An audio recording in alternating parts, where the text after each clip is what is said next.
menjadi korban mendapatkan eh, apa ya serangan yang tidak ada habis-habisnya gitu ya, bertubi-tubi dari pihak Israel. Banyak korban diantaranya anak-anak, perempuan, ibu hamil, dan juga orang-orang sipil yang tidak bersenjata sehingga mereka kemungkinan akan mendapatkan penderitaan lebih lanjut begitu di sana.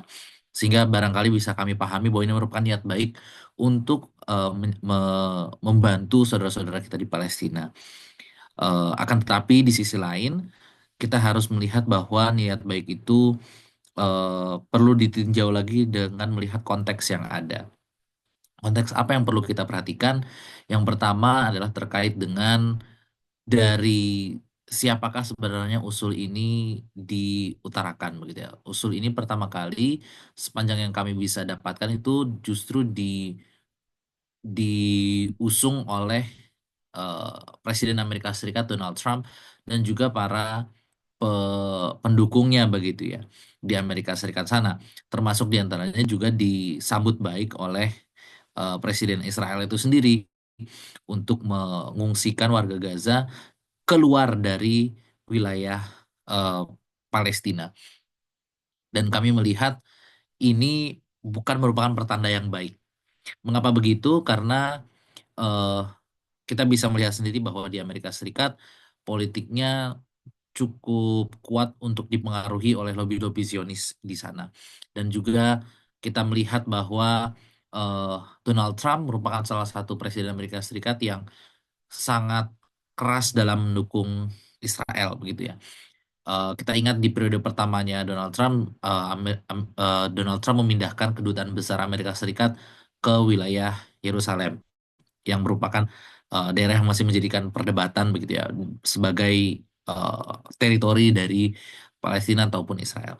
Sementara itu yang kan secara tidak langsung memberikan sinyal bahwa Donald Trump tidak peduli dengan keberadaan sengketa tersebut dan begitu tegas memilih untuk berada di sisi Israel. Kita juga melihat dalam berbagai kesempatan Donald Trump menyambut baik kehadiran Netanyahu di Amerika Serikat meskipun sebenarnya Netanyahu sudah mendapatkan eh, apa fatwa dari lembaga dari International Court of Justice sebagai penjahat perang begitu kan. Ini menjadi pertanda yang tidak baik. Selanjutnya, konteks yang kedua yang perlu kita perhatikan adalah terkait dengan sejarah historis posisi Indonesia dalam eh, kemerdekaan Palestina.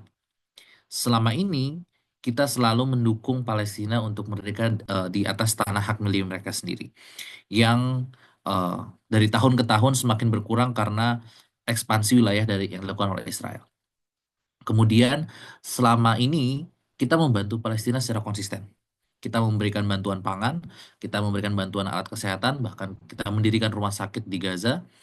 Eh, itu menunjukkan bahwa komitmen Indonesia terhadap bangsa Palestina itu tidak pernah tertinggal dalam politik luar negeri Indonesia. Tetapi dalam sejarah panjang perjuangan kita bersama-sama untuk membantu kemerdekaan Palestina, karena kita sama-sama baik Indonesia maupun Palestina merasakan kelamnya derita penjajahan, kita selalu mendukung bahwa Palestina untuk merdeka di atas tanah hak milik mereka sendiri. Sehingga ketika terjadi perubahan, adanya kebijakan untuk mengevakuasi warga Gaza dari Palestina ke Indonesia, itu menimbulkan pertanyaan, mengapa saat ini kita berubah? Begitu ya.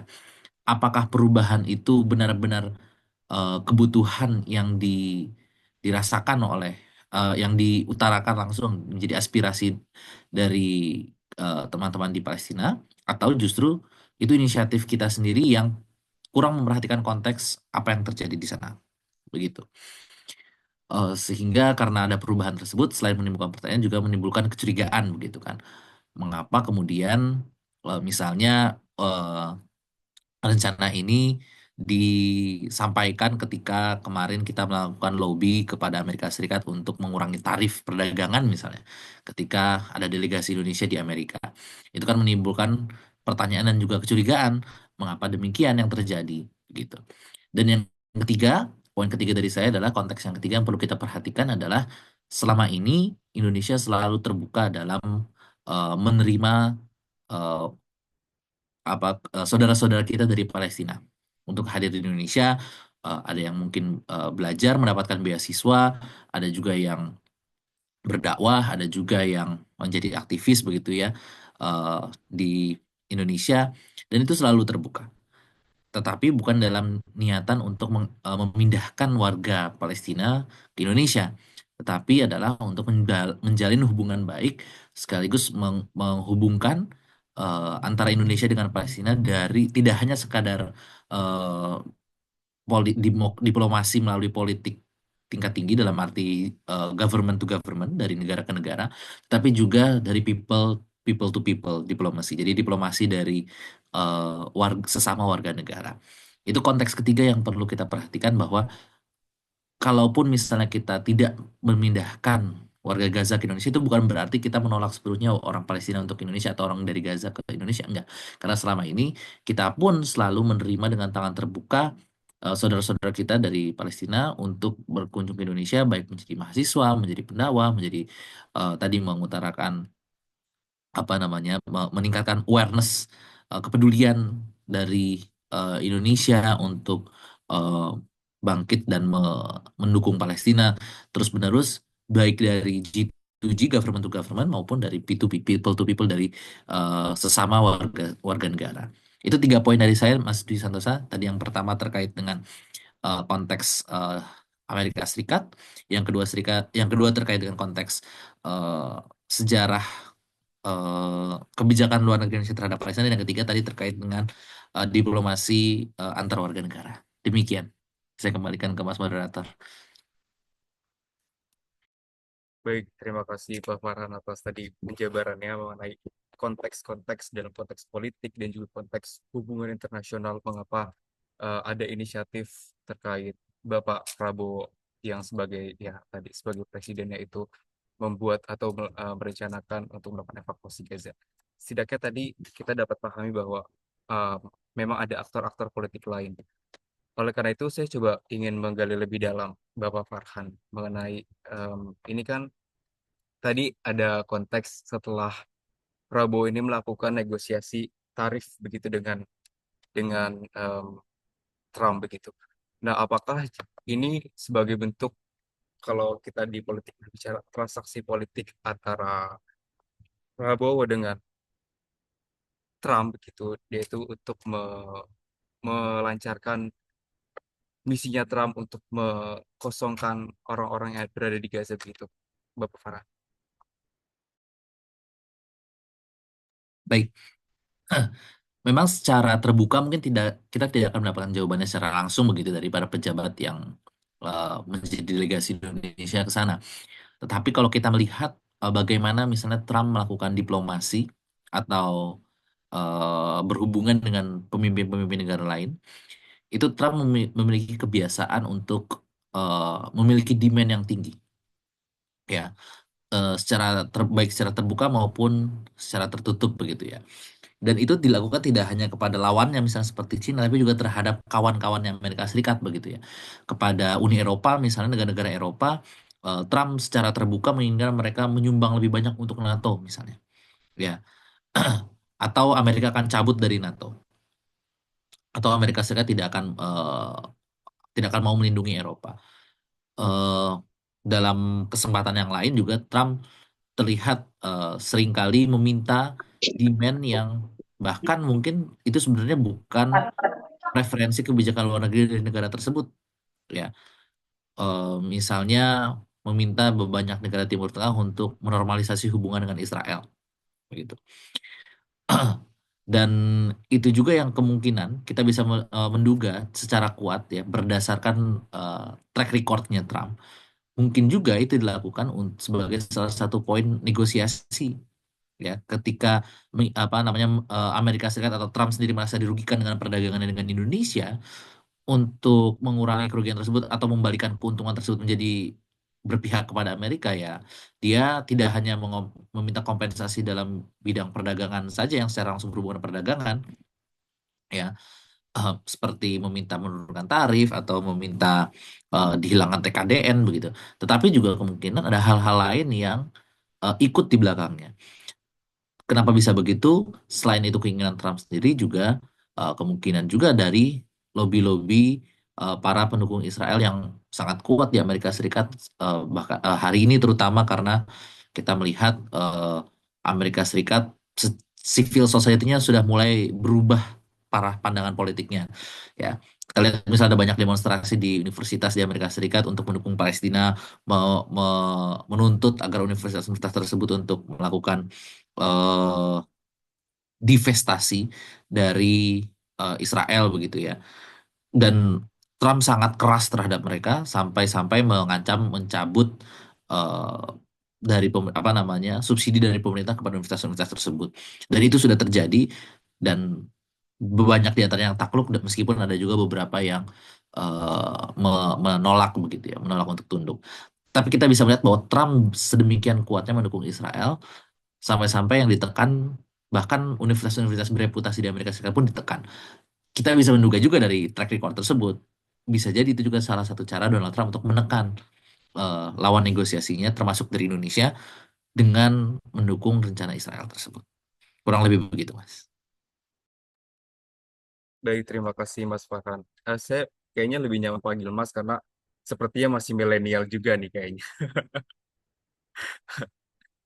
Begini Mas Farhan, tadi dalam konteks kita lihat adanya duku apa ya, suara-suara sivil yang ada di US itu kan mulai dibungkam. Tadi salah satu mekanisme adalah melalui pembungkaman di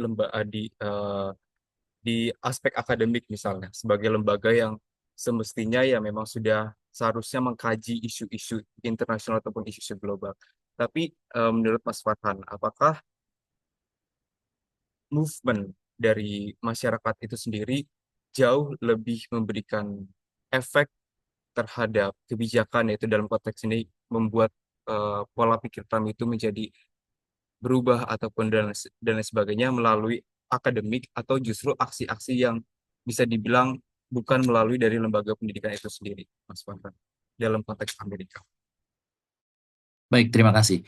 eh Justru yang kami lihat justru sebaliknya begitu ya. Dengan adanya banyak penolakan terhadap Israel, adanya banyak demonstrasi menentang genosida di Palestina yang dilakukan oleh Israel dari kalangan civil society, Trump justru semakin mengeras, semakin keras kepala untuk tidak ingin mendengar mereka, bahkan membungkam mereka. Keinginan untuk membungkam mereka itu ada. Kita lihat misalnya banyak aktivis-aktivis di Amerika Serikat yang mereka bukan warga negara Amerika Serikat kemudian dideportasi ya, didata dideportasi atau ada bahkan profesor-profesor yang dicopot jabatan akademiknya karena terbuka mendukung Palestina dan menentang Israel begitu ya. Kampus-kampus dicabut fundingnya karena membiarkan mahasiswa dan eh, apa pengajar-pengajar di sana mendukung Palestina secara terbuka. Karena dan apalagi kita melihat bahwa gerakan mendukung Palestina dan mengecam serangan Israel terhadap Palestina akhir-akhir ini semakin menguat dan itu tidak hanya di kalangan apa namanya tidak hanya di kalangan mahasiswa tapi juga di kalangan dosen-dosen dan bahkan tidak hanya dari kalangan orang-orang keturunan eh, yang biasa dijadikan target kan, oh ini karena banyaknya keturunan Timur Tengah, keturunan Arab yang ada di Amerika Serikat begitu kan, mereka mendapatkan apa stigma seperti itu. Dan ternyata kita lihat bahkan profesor-profesor yang kulit putih, orang Amerika Serikat asli pun banyak yang kemudian mendukung Palestina.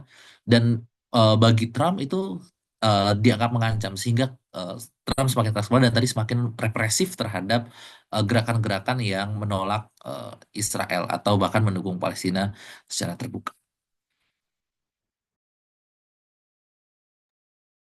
Baik, terima kasih Mas Farhan atas insight-nya yang sangat-sangat insightful bagi saya pribadi sebagai anak HI dan juga bagi teman-teman pada umumnya. Teman-teman, selanjutnya kita menuju kepada pembicara kita selanjutnya, yaitu Mas Oda Akhras, yaitu kita sudah tahu sebagai aktivis Palestina dan juga sering tampil di YouTube sebagai content creator dan juga content creator yang bukan hanya membuat konten-konten untuk mendapatkan engagement, tapi juga bagaimana menyadarkan kita semua terkait isu-isu kemanusiaan yang ada di Palestina khususnya. Membuat kita semakin sadar bahwa kita tidak bisa diam, kita tidak bisa dibungkam, kita harus terus bergerak, harus terus berisik di media sosial masing-masing kita bahwa isu Palestina ini belum selesai begitu teman-teman.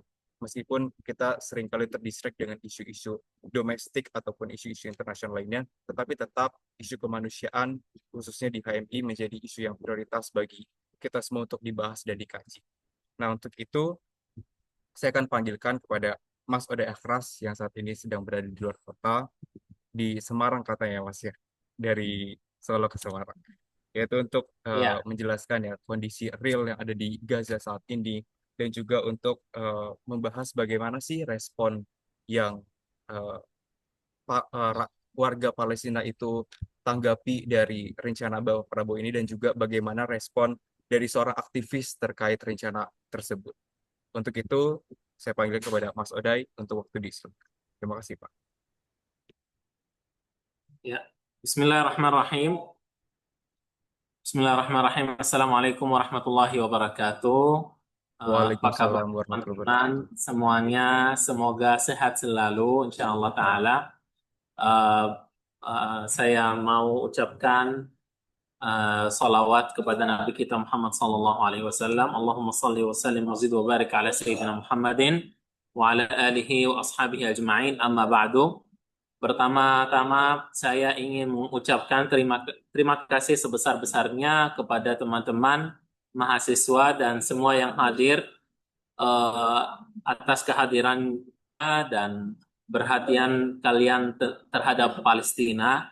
Semoga Allah Subhanahu wa taala memberkati majelis kita ini, Zoom kita, dan menjadi bermanfaat insya Allah taala. Ya. Sebelum saya menjelaskan apa sikap rakyat Palestina terhadap berita yang kemarin kita dengar eh, dari media ya, tentang bagaimana Bapak Prabowo, Presiden negara Indonesia, mau mengevakuasi sebagian dari rakyat Palestina eh, ke Indonesia. Saya mau menjelaskan sedikit tentang kondisi Gaza saat ini, hanya untuk updatekan info saja. Karena saya sebagai orang Palestina yang tinggal di Indonesia, keluarga saya masih ada di sana. Orang tua, ayah, ibu, dan 7 saudara. Ya, ada tiga perempuan dan 4 laki-laki. Mereka semua masih ada di sana di Gaza. Alhamdulillah sampai saat ini masih Allah Subhanahu Wa Taala selamatkan mereka. Dan saya sedih banget ya kalau cerita tentang Palestina karena setiap hari hampir 24 jam saya membuka layar TV Al Jazeera ya, TV Al Jazeera 24 jam live dari Gaza, dengar berita terus dan ya nggak bisa ninggalin berita dari Palestina karena bagaimanapun mereka adalah saudara saya dan saya sendiri pernah mengalami perang ya beberapa kali, bukan hanya sekali. Tapi di 2008 masih kecil saya ingat di kelas 6 ya. Saya ingat perang kejam itu waktu 2008. Perang Al namanya ya. Dan perang 2011, perang 2014, perang 2018 saya mengalami perang semua ini. Tapi memang semua cerita dan kita juga lihat di media perang ini paling kejam, paling keras. Jadi saya tidak pernah lupa dan tidak pernah lepas pikiran apa yang terjadi di sana. Nah, saya sebelum juga masuk ke cerita evakuasi ya, kita harus tahu ya teman-teman semuanya bahwa perang ini sudah berjalan 1 tahun setengah ya, dan agresi Israel Zionis ini masih berjalan. Setiap hari ada ratusan syahid, setiap hari ada ratusan orang terluka di seluruh area di Gaza, di Khan Yunis, Rafah, Nusairat atau Gaza Tengah dan Gaza Selatan, Gaza Utara, semua kena di sana. Tidak ada tempat yang aman, tidak ada tempat yang selamat seperti yang Israel main propaganda bilang bahwa ada beberapa tempat yang aman. Tidak ada. Justru ada beberapa area yang itu disebut atau dianggap tempat aman, itu diserang tenda-tenda para pengungsi di sana di Gaza. Dan kita lihat semua kemarin bagaimana ya saudara kita di Gaza, anak-anak kecil, perempuan, semua yang kena menjadi syahid. Itu mereka tinggal di tendanya karena tidak punya tempat lari, tidak punya tempat perlindungan, tidak punya apa-apa gitu. Mereka kena bom dari pesawat F-35, F-16 ke tenda-tendanya yang sebenarnya bahan tenda itu dari kain, dari plastik, ya, bukan dari semen atau dari batu, bukan, dari plastik. Tapi itu diserang pakai bom besar, makanya korbannya besar, korbannya banyak sekali. Nah, kalau kita cerita ya tentang kondisi saat ini, saudara kita di Gaza mengalami kelaparan besar karena sudah 56 hari ya, mulai tanggal 1 Maret, 2 bulan yang lalu berarti hampir ya. 1 Maret sampai saat ini jalur Rafah dan semua jalur Gaza ditutup, di close. Tidak ada makanan yang masuk. Satu pun botol air belum ada yang masuk juga. Bagaimana mereka bertahan hidup saat ini, saudara kita di Gaza? Saya selalu telepon sama keluarga saya, selalu komunikasi dengan mereka. Mereka bilang, kita alhamdulillah sudah simpan stok saat gencatan senjata sebelum tanggal 1 Maret ya. Kita simpan beberapa sembako di rumah, tapi ini sudah mulai habis. Mulai habis dan harga barang di sana sudah naik banget. Hampir 20 kali lipat. Yang sebelumnya tepung atau terigu harganya 100.000, saat ini harganya 2 juta. 20 kali lipat naik harganya. Dan itu barangnya semua sudah berkurang saat ini. Jadi yang saya mau sampaikan kepada teman-teman bahwa kondisinya udah sangat ekstrim saat ini dan sangat buruk. Keluarga saya cerita, mereka alhamdulillah simpan makanan selama gencatan senjata yang kemarin. Tapi banyak warga yang lain itu tidak simpan apa-apa. Mereka tidak mampu untuk beli apa-apa juga. Tidak punya duit, tidak punya gaji, tidak punya pemasukan. Nah, makanya ketika kita mendengarkan berita dari Indonesia atau dari negara yang lain juga, saya sedikit sedih ya, karena masa umat Islam yang jumlahnya sekitar 2 miliar masih belum bisa bantu Palestina secara maksimal. Ya, kalau kita lihat peta Palestina teman-teman, ya di Timur Tengah, eh, sekitarnya itu semuanya negara Arab, Mesir, Jordan, Lebanon, Syria, ya, Saudi, ya antara negara-negara Arab semuanya. Tapi sayangnya dan sedihnya negara-negara Arab ini belum bisa bantu secara maksimal Palestina. Satu pun botol air belum ada yang masuk ke Gaza selama 2 bulan yang lalu. Ya. Jadi ketika saya dengar dari Bapak Prabowo atau dari pemimpin Arab juga, ada kemarin King Abdullah, Raja Jordan menyatakan seperti itu, mau evakuasi sebagian dari rakyat Gaza.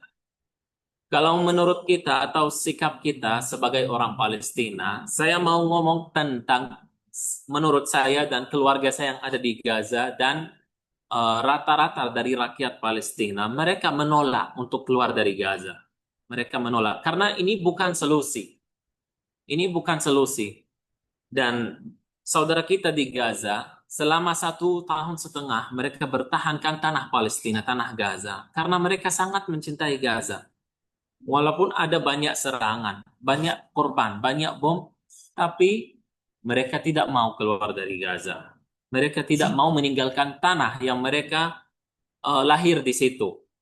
Nah, saya kasih contoh saja, ayah saya tinggal di Palestina saat ini, alhamdulillah masih selamat. Saya pernah di awal perang mau ajak keluarga saya ke Indonesia, mau ajak mereka untuk menyelamatkan mereka ke Indonesia, tapi saya berusaha dan tidak bisa. karena biayanya sangat besar sekali, sangat mahal. Contoh ya, satu orang untuk bisa keluar dari Gaza itu bayar $5.000. Itu di awal perang, waktu jalur Rafah masih dibuka. Kalau sekarang tidak bisa. $5.000 itu sekitar 70 sampai 80 juta ya. Itu per orang gitu. Selain itu, untuk antri masuk ke jalur Rafah itu harus butuh koordinasi dulu sama pemerintah Mesir. Jadi saya bilang maaf ya, ini kenyataan soalnya. Pemerintah Mesir juga itu memeras orang Gaza, orang Palestina. Nah, mereka tujuannya bukan baik ya untuk tarif mahal rakyat Gaza yang mau keluar dari Gaza. Tapi mereka memanfaatkan kondisi orang Palestina karena banyak orang Palestina yang mungkin mampu bayar mau keluar dari Gaza karena punya tujuan. Ada yang mahasiswa yang mau bikin operasi di luar, ada yang mau mahasiswa, ya banyak tujuan gitu. Tapi nggak semua mampu bayar gitu. Jadi di awal perang saya bilang sama ayah saya untuk keluar dari Gaza ke Indonesia. Ayah saya jawab, saya tidak usah keluar, tidak apa-apa. Saya tetap ada di Gaza karena saya mau menjadi syahid di Gaza. Saya mau mati di sini di tanah yang diberkati oleh Allah Subhanahu Wa Taala. Itu jawaban beliau. Beliau bilang, ayah ya, kamu Oday selamatkan ibu dan saudari yang perempuan. Itu aja yang Oday selamatkan, nggak apa-apa. Tapi kalau saya sama laki-laki, saudara, tidak usah. Kita tetap ada di Gaza dan melindungi keluarga di sana. Dan begitu juga respon semua, hampir ya 90% dari rakyat Gaza yang tinggal di Gaza semuanya. Jadi ketika kita mendengarkan berita seperti itu, kita sebenarnya tidak setuju untuk keluar dari Gaza. Ya, kecuali tujuannya baik memang. Cuman maaf ya, momen ini tidak pas. Ya, mungkin kata-kata yang diucapkan oleh beberapa pemimpin saat ini tidak pas waktunya. Mau mengevakuasi sebagian dari rakyat Gaza, sedangkan Netanyahu, tahu Netanyahu ya? Netanyahu, Perdana Menteri Zionis, saya bilang Netanyahu karena perbuatannya melebihi dari setan. Netanyahu ini dan Trump saat ini sudah merencanakan untuk mengevakuasi rakyat Gaza secara terpaksa. Walaupun itu mereka bilang kita nggak mau maksa rakyat, tapi itu terpaksa. Bagaimana caranya? Mereka kan mengurangi makanan, memblokir Gaza, menyerangkan Gaza, menghancurkan seluruh bangunan di Gaza secara total ya, sehingga tidak ada tempat yang aman di Gaza, tidak ada apa-apa di Gaza. Akhirnya pasti dong ada beberapa warga dari Gaza yang memilih untuk keluar dari Gaza karena tidak punya apa-apa, sudah tidak punya rumah, tidak punya tempat tidur, tidak punya makanan, tidak punya kerjaan, tidak punya apa-apa. Itu namanya terpaksa. Walaupun nggak dipaksa saat itu megang senjata, ayo keluar rakyat Gaza. Tapi kenyataannya terjadi seperti itu. Jadi sedih banget kalau dengar dari pemimpin umat Islam yang mungkin tidak sengaja ya saat ini kalau mereka ucapkan seperti itu justru membantu Israel untuk percepatkan tujuan mereka. Makanya solusi yang lebih baik dan terbaik menurut saya saat ini menekan Amerika dan Israel dan itu bisa, umat Islam bisa. Mereka cuma takut dan tidak punya kemauan, tidak punya keinginan untuk menekan Israel dan Amerika untuk berhentikan perangnya karena masih banyak senjatanya umat Islam seperti minyak, ya, harta, banyak sekali investasi yang di Amerika, di Israel itu normalisasi bisa diberhentikan, banyak sekali hal-hal step-step yang umat Islam bisa lakukan. Kita nggak usah ngomong memerangi Israel atau membunuh Israel, tidak. Tapi ada banyak langkah selain itu yang bisa menekan Israel untuk berhentikan genosida yang dilakukan terhadap saudara kita di Palestina saat ini. Cuman mungkin rakyat umat Islam atau pemimpin dari umat Islam mereka takut atau belum berani dan itu yang bikin hati kita sangat terluka dan sedih banget. Saudara kita di Gaza yang jumlahnya 2,4 juta orang, sekarang berkurang. 5% dari Gaza, dari rakyat Gaza sudah menjadi syahid atau menjadi korban terluka di sana. Itu yang dinamakan saat ini genosida. Mereka dari awal perang, dari 7 Oktober sampai sekarang teriak kepada umat Islam, kepada pemimpin-pemimpin Arab, tapi belum ada yang bisa bantu. Makanya mereka sedih banget ketika saat ini mau dievakuasi setelah mereka terbunuh, terluka, rumahnya hancur, mau dievakuasi. Berarti perjuangan kita kosong gitu, nol selama ini. Banyak syahid, banyak korban. Bercuma atau sia-sia. Nah, itu yang rakyat Palestina saat ini sedang bertahankan sisa tanah yang masih ada, dan kita yakin insya Allah, karena ini terbukti ya bahwa beberapa warga yang kena bom, mereka keluar dari rentuhan, mereka apa yang ucapkan? Gak apa-apa, ini demi Allah, ini demi perlawanan Palestina, demi mujahidin, demi Al-Qassam. Mereka berjuang dan merelakan rumahnya, dirinya, saudaranya, anaknya, ya, kakinya, tangannya terpotong, tapi mereka tidak menyerah, tidak pasrah. Nah, orang-orang ini tidak mungkin kalau dikasih pilihan mau keluar dari Gaza, tidak mungkin memilih keluar karena saat di bawah genosida, saat dibom itu mereka tidak mau keluar. Apalagi saat tenang atau saat perangnya selesai, tidak mungkin keluar. Tapi saya menganggap pembicaraan Bapak Prabowo itu insya Allah, karena saya tahu Indonesia selalu punya tujuan baik terhadap Palestina, dan Indonesia selalu berdiri sama Palestina dari zaman dulu ya, bukan baru ini. Dari waktu Sheikh Amin al-Husaini, dan Palestina mengakui Indonesia sebagai pertama negara ya di dunia, atau yang kedua setelah Mesir, saya lupa ini. Intinya Palestina sama Indonesia Masya Allah punya hubungan baik. Saya sebagai orang Palestina menganggap omongan Bapak Prabowo itu punya tujuan baik. Cuman saya sebagai orang Palestina, saya bisa sampaikan bahwa eh, ya apa minta tolong gitu. Saya kalau bisa sampai ya kata-kata ini ke Bapak Prabowo dan pemimpin Islam, minta tolong ya nekan Amerika dan nekan Israel untuk berhentikan perang ini. Itu lebih penting dan lebih urgent untuk dilakukan saat ini, bukan mengevakuasi orang Palestina. Dan saya menganggap tujuan baik mau mengevakuasi orang-orang yang terluka atau yang kena bom untuk diobati di Indonesia terus dikembalikan, itu langkah kita support dan bagus.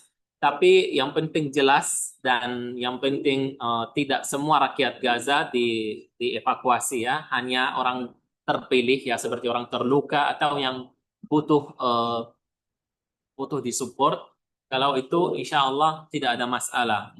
Banyak yang butuh obat saat ini di Gaza, banyak yang butuh untuk keluar, banyak tujuan yang saya jelaskan, itu nggak ada masalah. Tapi ya itu dua syarat kalau menurut saya ya. Yang pertama, kita harus menekan Israel dulu untuk berhentikan perangnya, dan kita melaksanakan hal-hal yang mendukung saudara kita di Palestina, masukin bantuan ke sana, membuka jalur Rafah, berikan makanan, bantuan, obat ke Gaza. Itu pertama. Yang kedua, asal itu rakyat Gaza yang mau keluar dari Gaza harus dan wajib Indonesia punya komitmen untuk bisa mereka pulang lagi ke Palestina atau bisa kembali lagi ke Palestina.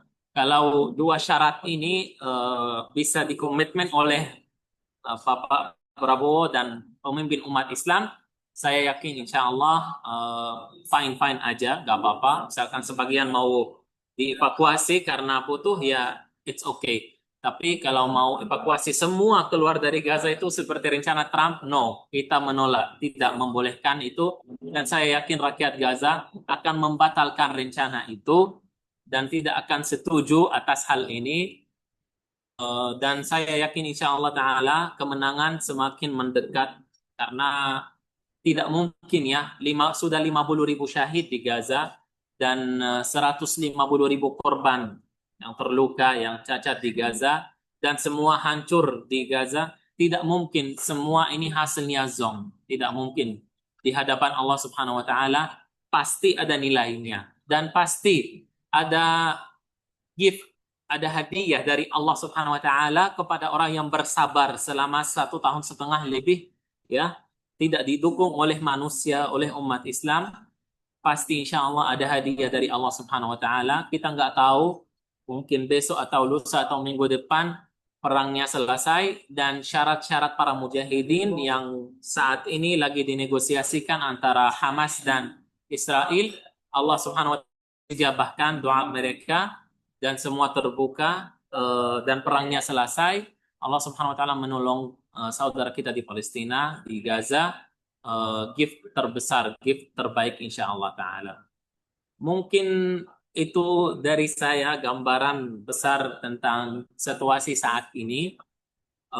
Nggak tahu kalau waktunya, saya lupa ya berapa menit ini. Cuman mungkin kalau ada pertanyaan atau mau diskusi, bertanya kepada saya langsung, silahkan ya kepada MC ya. Silahkan, saya kembalikan Oke, mic-nya. Mas Odai, terima kasih. Tentunya kami juga memiliki pemahaman yang sama dan juga harapan yang sama terhadap Mas Odai. Untuk sesi tanya jawab nanti akan saya buka di sesi berikutnya.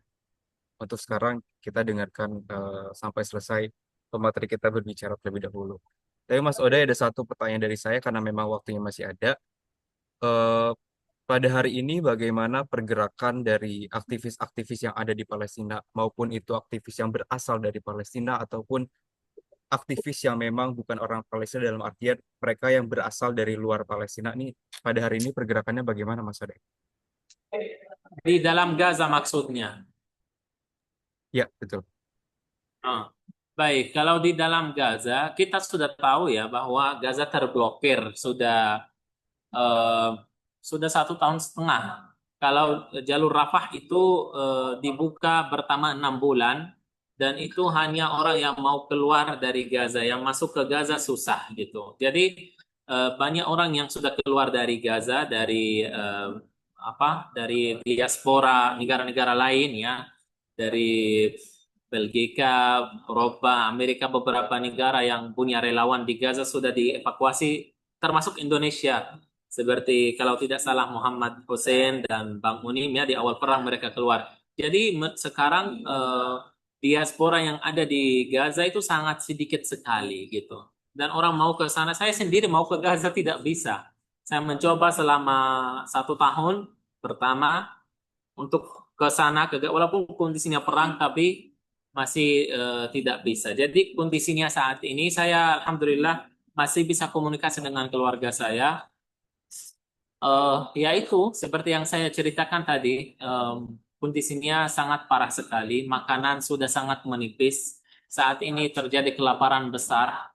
Mereka cari makanan setiap hari susah. Bantuan sangat berkurang. Bahkan kemarin kecil eh, apa namanya itu, dapur internasional di Gaza memberikan informasi bahwa eh, bahan sembako dan bahan makanan sudah sangat berkurang di Gaza.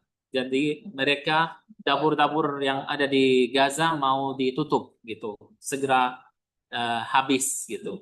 Jadi kondisinya aktivitas saat ini di Gaza ya, mereka di dalam kondisi ketakutan, kelaparan. Setiap hari keluarga saya bilang kalau teleponnya, mereka bilang kita menunggu nasib kita saat ini. Mereka siap menjadi syahid anytime, anytime.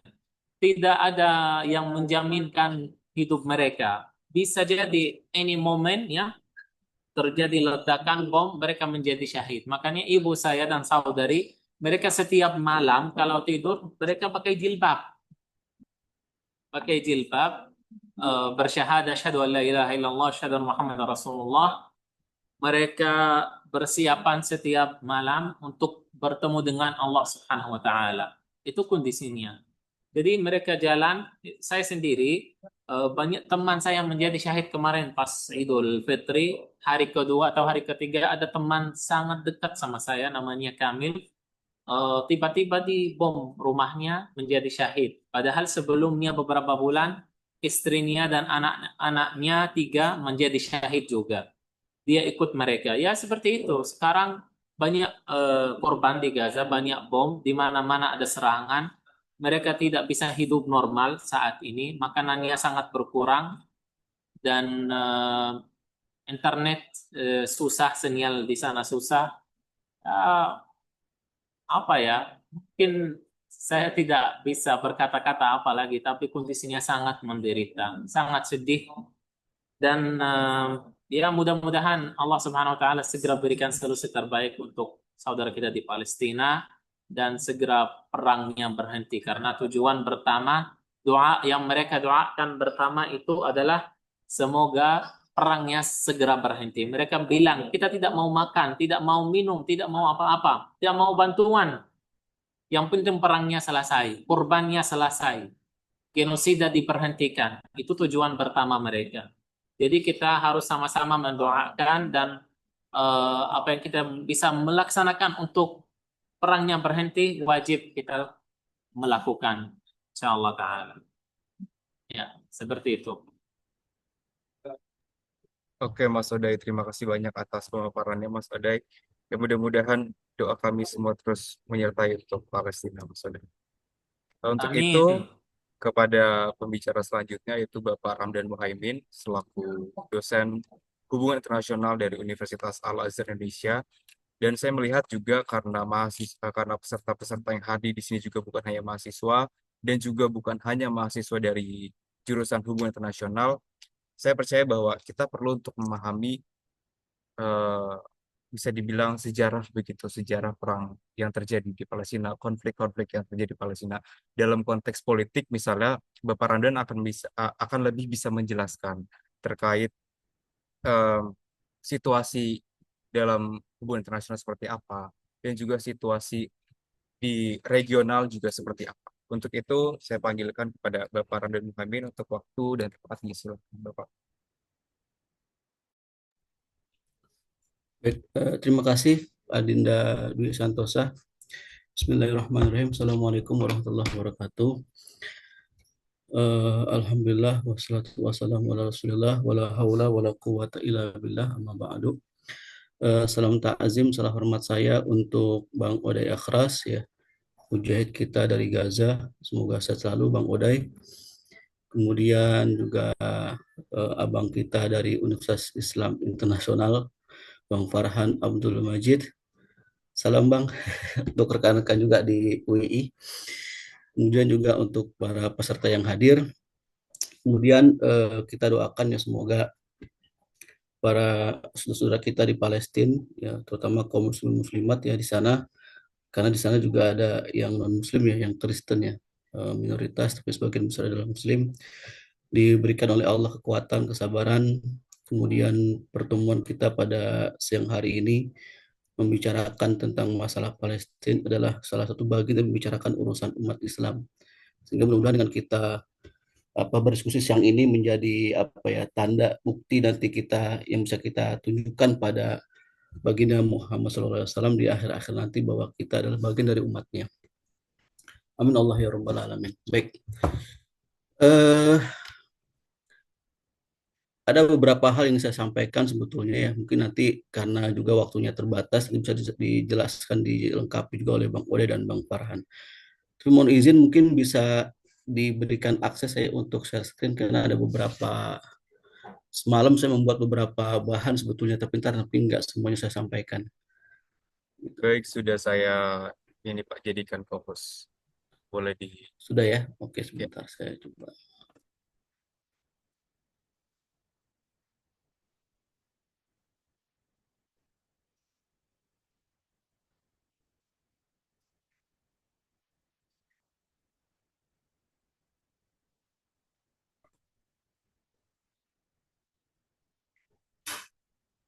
Muncul nggak?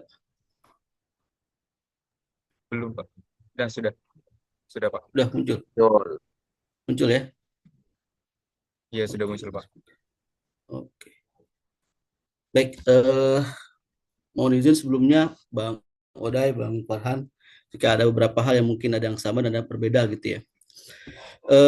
Tema kita pada hari ini adalah tentang langkah berani Prabowo yang menggagas untuk mengevakuasi warga Gaza korban perang. Pertanyaannya adalah kemudian perlukah Indonesia mengevakuasi warga korban perang Gaza?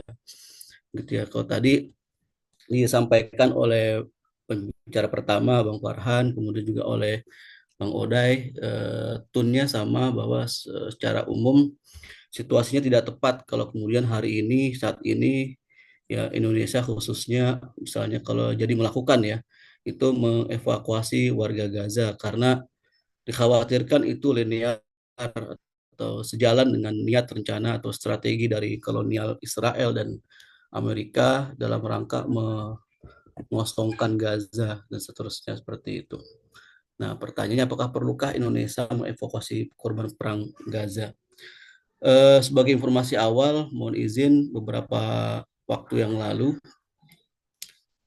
tahun lalu kalau tidak salah ya, ketika awal-awal genosida Gaza 2003 baru terjadi ya, itu kami dengan beberapa rekan, termasuk juga dari UII ya, ada beberapa dari Hasbi Aswa dan seterusnya itu menulis buku tentang genosida Gaza 2023, memahami realitas dan mengambil sikap.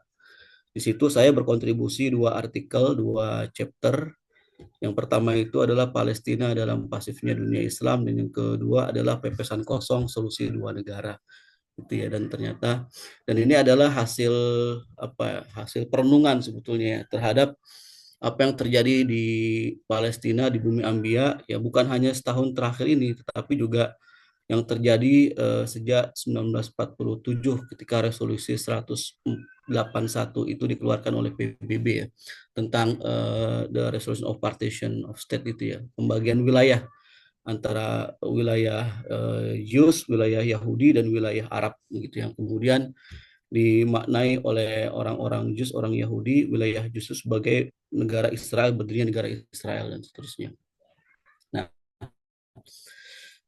sebetulnya banyak ya yang ingin saya sampaikan, tapi sepertinya tidak cukup, nanti akan dielaborasinya ketika tanya jawab saja. Saya hanya ingin mengungkap satu slide ini, itu ya, beberapa hal ini yang mungkin terkait dengan pembicaraan kita. Pertanyaan besarnya adalah menurut saya,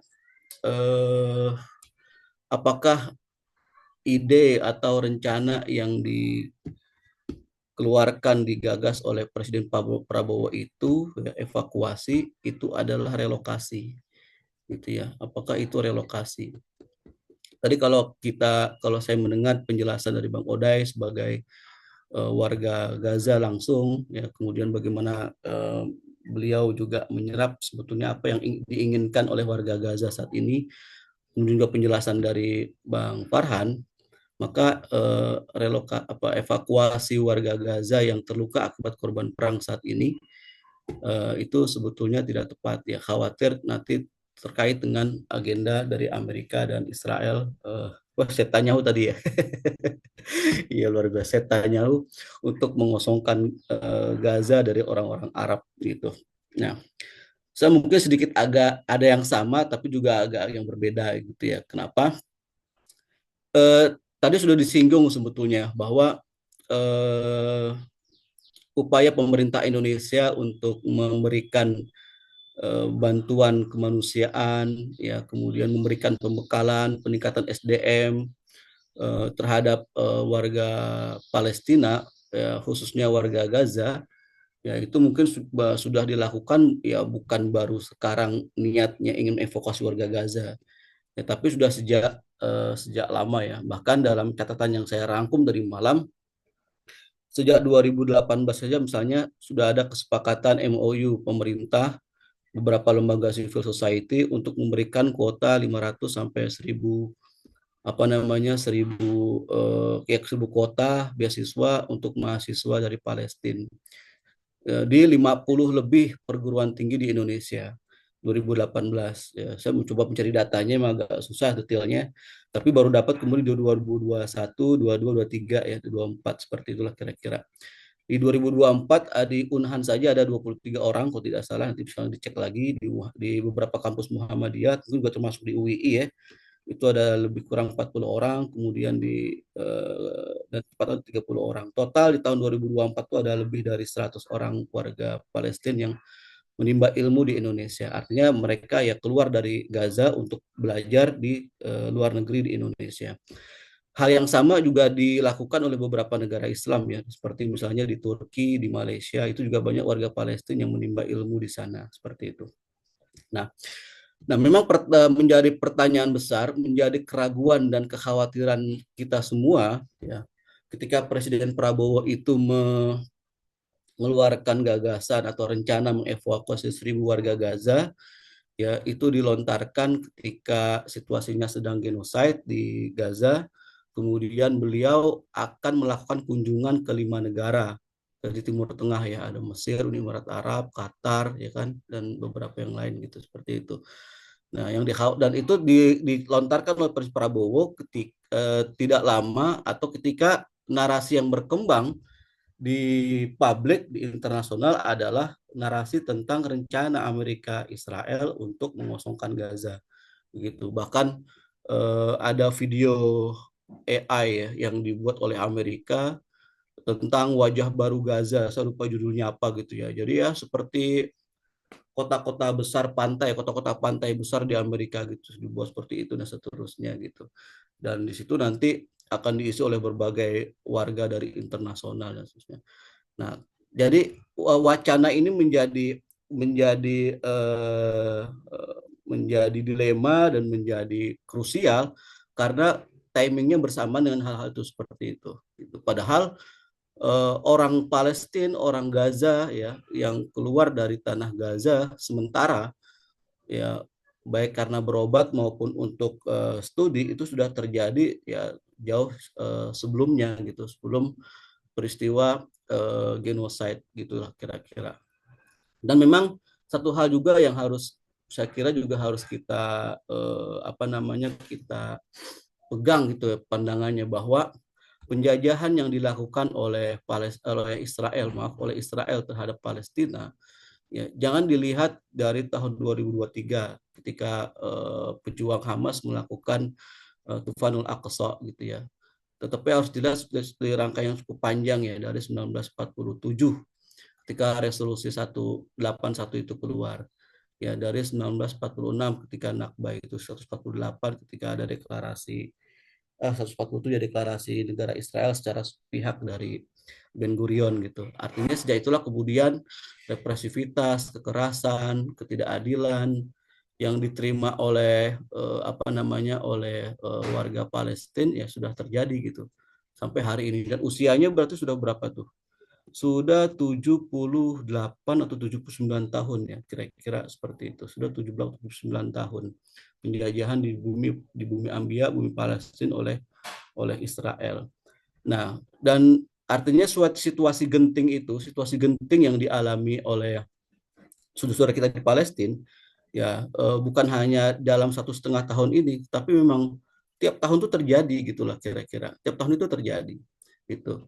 Nah, maka pertanyaan besar di sini apakah kemudian evakuasi yang direncanakan oleh pemerintah Indonesia itu sebetulnya bisikan dari yang pro relokasi ataukah memang murni kemanusiaan gitu. Kalau saya berhusnuzon gitu ya, meskipun timingnya bersamaan dengan rencana Amerika dan Israel adalah bagian dari rencana kemanusiaan gitu.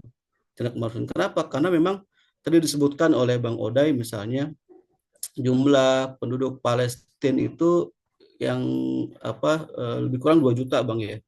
2 juta lebih dan 5%-nya sudah syahid. Tadi malam saya coba cari berapa yang displacement yang warga Gaza yang kemudian dia kehilangan tempat tinggal segala macam mengungsi di dalam negerinya, itu angkanya di sekitar 1,9 jutaan. Kalau ditambah dengan yang di tepi barat mungkin bisa bertambah lagi gitu ya. Gitu. Nah, katakanlah angka misalnya rencana Prabowo untuk evakuasi 1.000 orang, tetapi yang realisasi misalnya terlaksana gitu ya, itu hanya 100-200 orang gitu. Maka saya melihat ini bukanlah sebuah relokasi, ini hanya evakuasi gitu, hanya evakuasi kemanusiaan. Tapi nanti ada beberapa hal yang perlu diperhatikan oleh pemerintah terkait dengan hal ini gitu. Ketika memang harus melaksanakan evakuasi. Kenapa saya berhusnuzon? karena boleh jadi pemerintah melihat ini hanya analisis saya ya. Kita tahu bahwa ketika awal-awal genocide 2003 itu terjadi ya di bulan Oktober, pemerintah kita langsung responsif di bulan Desember tidak salah itu rencana untuk mengirimkan kapal perang medis ya, kapal perang medis.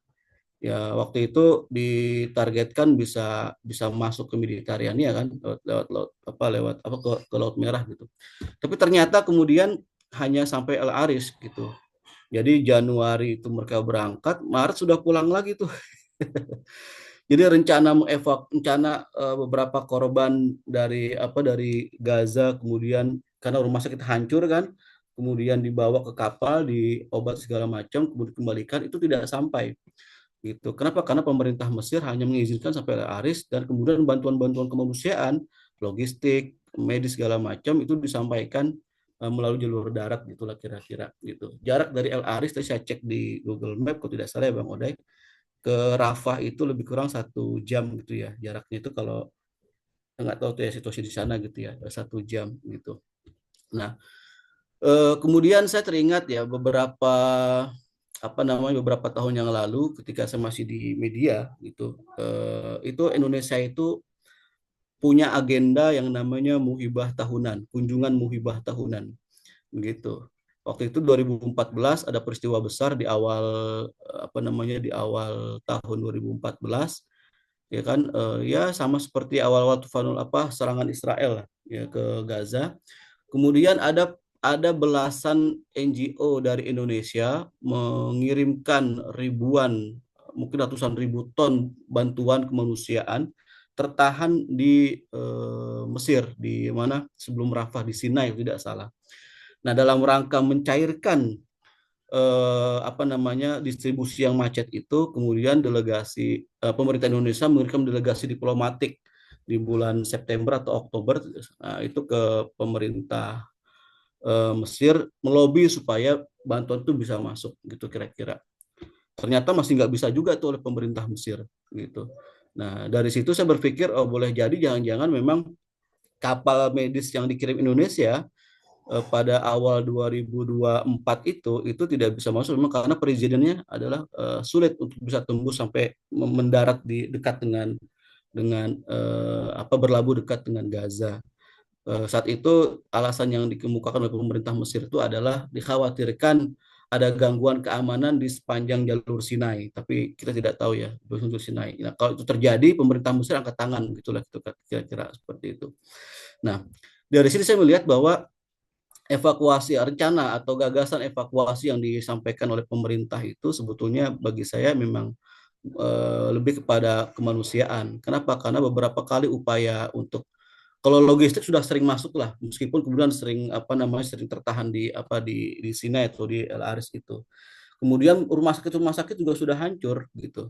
Ya, rumah sakit Indonesia yang kemudian cukup besar, paling besar di Gaza juga kan tidak luput dari serangan Israel. Bahkan pada akhir tahun kemarin itu kan kemudian diisukan oleh Israel bahwa rumah sakit Indonesia dijadikan sebagai sarang dari para pejuang-pejuang Hamas gitu, pejuang-pejuang Palestina gitu. Akhirnya mereka melakukan penyerbuan terhadap rumah sakit Indonesia di Gaza.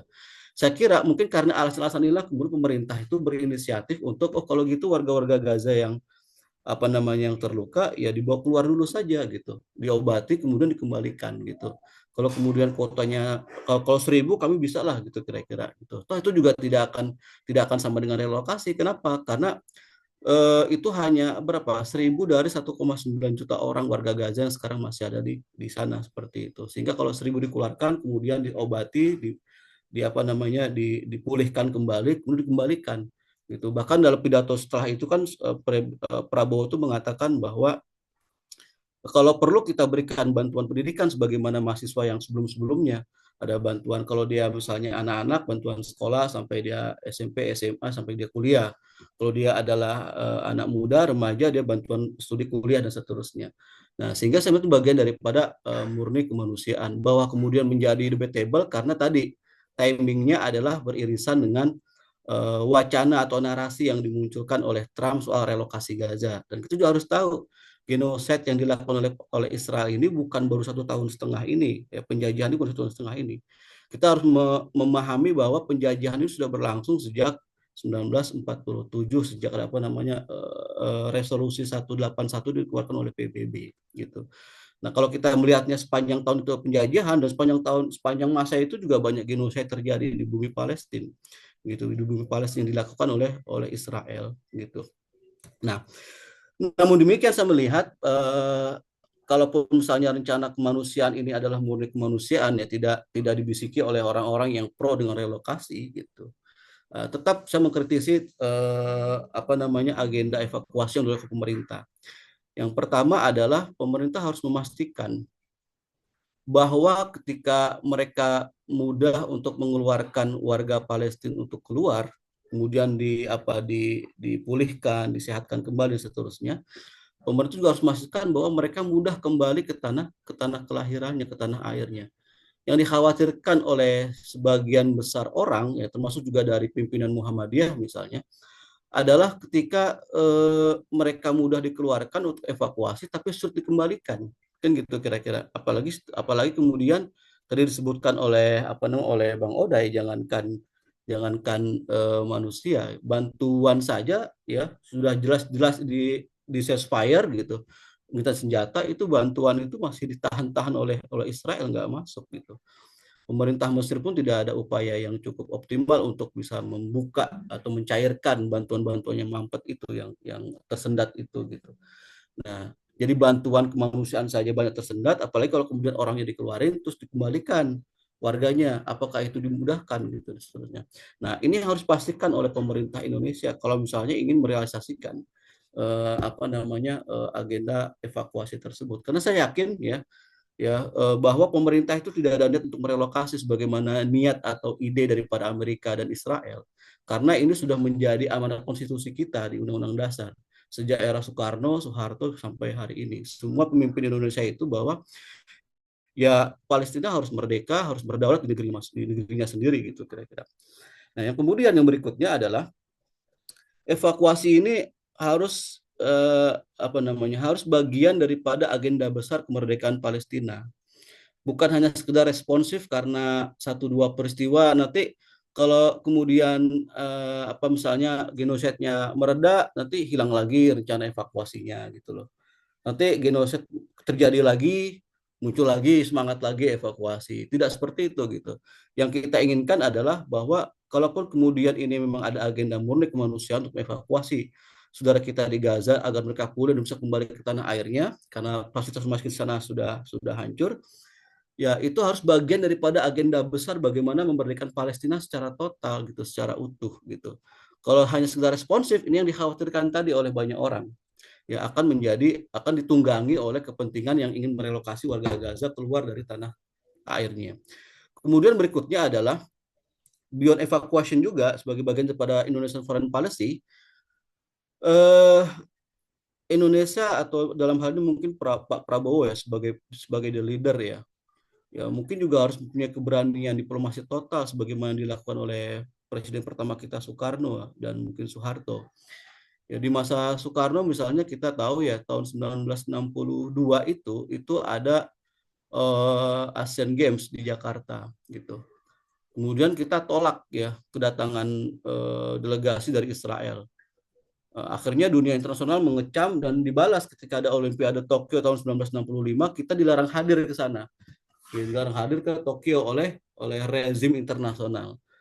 Ya, Soekarno membalas lagi gitu. Oke, kita bikin Ganevo kalau gitu. Ya, semacam Olimpiade tapi untuk negara-negara Asia Afrika tahun yang sama begitu. Gitu. Karena semangat dari Soekarno ketika itu adalah melawan penjajahan, melawan kolonialisme, imperialisme gitu. Bahkan di tahun meskipun nggak terkait langsung ya, ketika Indonesia keluar dari PBB tahun 1965 juga gitu ya. Meskipun itu masalah Indonesia dengan Malaysia, tapi frame besarnya adalah kita menolak adanya imperialisme. Ya, Soekarno ya memerintahkan atau mendeklarasikan diri keluar dari PBB tahun 1965 gitu. Soeharto misalnya, pemerintah Soeharto ya Mungkin ini nggak terkait langsung dengan Palestina, tapi ketika terjadi peristiwa di Bosnia misalnya gitu ya, di Bosnia gitu. Ada satu catatan sejarah penting yang dilakukan oleh Presiden Soeharto ya. Ya mungkin beberapa mahasiswa di sini mungkin belum mengetahui ya. Di tahun 90-an itu ada peristiwa pembantaian Muslim di Bosnia Herzegovina gitu. Ya awalnya perang saudara ya, awalnya perang saudara. Ini sebagai ekses daripada perang dingin gitu. Nah, diam-diam pemerintah Soeharto itu ketika itu ini ada dalam catatan bukunya Syafri Syamsuddin kalau tidak salah, dan testimoninya siapa tokoh intelijen Indonesia itu saya lupa namanya gitu ya, Suripto. Dia mengatakan bahwa Soeharto memerintahkan untuk melakukan quote unquote penyelundupan senjata ya, kepada Muslim di Bosnia agar mereka kemudian punya daya untuk melakukan perlawanan terhadap penjajah ketika itu Serbia ya, gitu. Bahkan menariknya ya Soeharto dengan berani datang ke lokasi konflik gitu. Yang beberapa kalau tidak salah 2 atau 3 hari sebelumnya atau seminggu sebelumnya itu Sekjen PBB datang ke sana ke Bosnia. Tapi ditembaki oleh apa yang berkonflik, akhirnya nggak jadi mendarat, keluar. Nah, sementara Soeharto datang ke sana gitu, itu luar biasa gitu. Pihak yang berkonflik tidak satu pun yang berani menembak pesawat Soeharto. Bahkan Soeharto ketika itu diminta oleh Syafri Syamsuddin untuk mengenakan jas anti peluru. Tapi Soeharto menolak gitu. Nah, kedatangan Soeharto adalah untuk memberikan dukungan gitu kepada para warga-warga di Bosnia itu agar mereka tetap bersabar, bertahan, dan tetap berjuang gitu. Karena Indonesia ada di sisi mereka gitulah kira-kira. Nah, saya berpikir kalau kemudian evakuasi yang dilakukan oleh pemerintah Indonesia ini bagian daripada agenda besar ini gitu ya, diplomasi total gitu. Nah, saya kira menarik gitu. Jadi apa agenda pemerintah Indonesia gitu dalam rangka mengupayakan terbentuknya Palestina itu betul-betul utuh sebagai sebuah nation state yang berdaulat begitu. Karena kalau hari ini kita lihat gitu ya, itu kan jomplang sekali, tidak seimbang sekali gitu. Dari 1947 sampai tahun 2025. Apa kondisi yang terjadi antara Israel dengan Palestina? Nation state ya proses ya building nation state building yang terjadi pada Israel itu semakin kuat gitu. Sementara yang terjadi pada Palestina justru semakin lemah. Nah, ini harus dipikirkan gitu. Bukan hanya sekedar kemudian mendukung pada kemerdekaan, tapi bagaimana kemudian Indonesia ya evakuasi adalah bagian daripada agenda besar untuk mendorong terbentuknya nation state Palestina yang lebih berdaulat gitu. Bahkan bisa simetris menghadapi Israel gitu. Karena hari ini yang terjadi adalah ya tadi seperti itu. Nah, kemudian adalah Indonesia menjadi leader Islamic world. Kalau saya tanya misalnya kepada peserta, kepada yang hadir pada hari ini, kalau kita tanya, siapa pemimpin dunia Islam saat ini? Gitu. Mungkin banyak yang bingung juga gitu ya. Siapa ya gitu kan. Negara mana gitu kira-kira. Oh, ada OIC misalnya, OIC. Ada organisasi konferensi Islam, kerjasama Islam, cooperation, kerjasama Islam gitu. Nah, apakah kemudian OIC bisa merepresentasikan pimpinan dari dunia Islam? Gitu. Kita tahu bahwa kalau kita sedikit melihat sejarah gitu ya, melihat sejarah ke belakang. OIC ini kan didirikan tahun 1969, itu di bulan September kalau tidak salah ya, di bulan September. Dibentuk ya oleh 25 atau 24 negara karena satu peristiwa penting. Apa itu? Pembakaran yang dilakukan oleh Yahudi Israel berkewarganegaraan Australia terhadap Masjid Al-Aqsa. Ketika itu marah dunia Islam. Marah, kemudian Raja Faisal mengundang seluruh pimpinan dunia Islam berkumpul di Maroko dan terbentuklah OIC. Tapi apa yang terjadi setelah OIC terbentuk? Yang terjadi justru malah wilayah Palestina semakin berkurang. Ini otokritik juga ya. Tadi disampaikan oleh Bang Odai juga kan, gitu.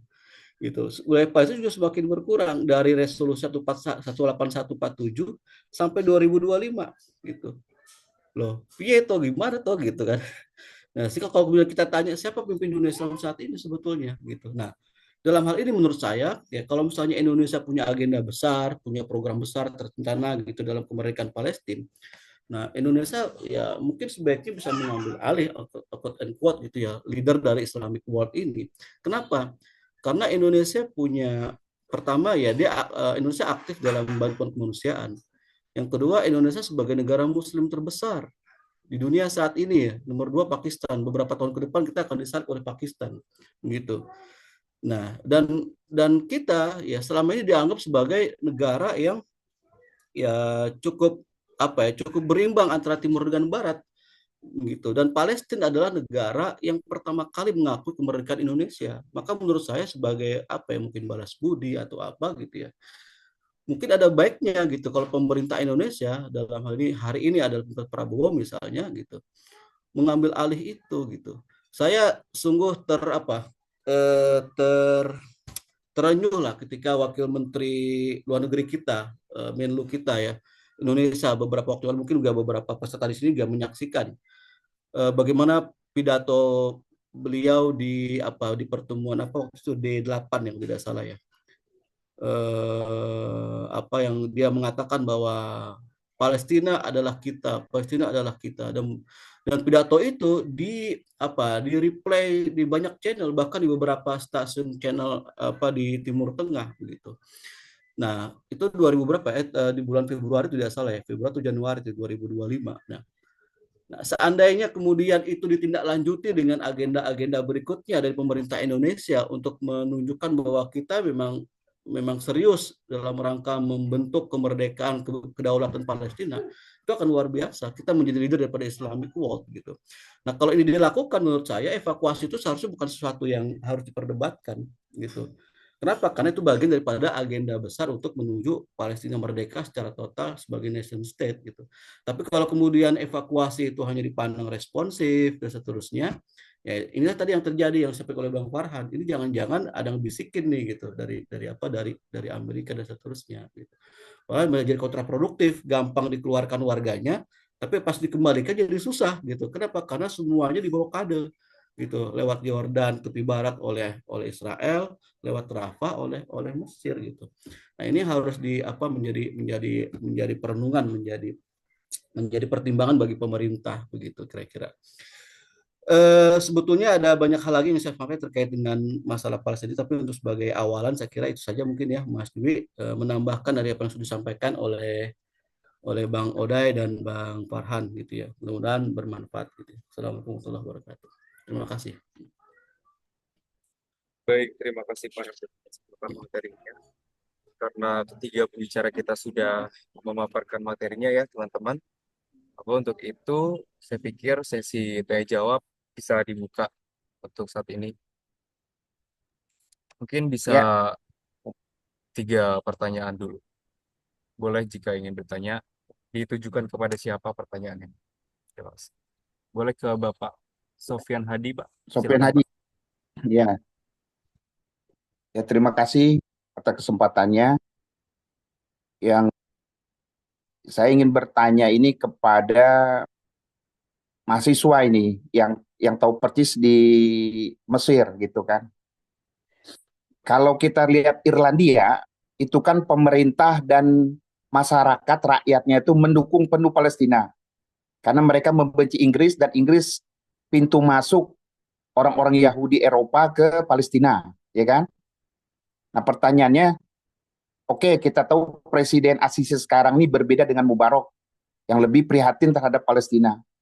Ada nggak masyarakat di sana tuh demo presidennya meminta kepada Mesir untuk membuka pintu-pintu yang mengakses makanan minuman karena kondisi yang sudah amat sangat memprihatinkan di Gaza atau pintu masuknya Rafah gitu kan. Nah, ada nggak seperti itu? Itu kepada mahasiswa gitu kan. Masyarakatnya di sana nih, mahasiswa Al-Azhar Kairo misalnya, itu melihat ada nggak di situ, ya kan? Nah, tadi juga dengan aktivis Palestina, oke, pintu masuk semua ditutup. Ada nggak jalur alternatif yang bisa memberikan akses gitu?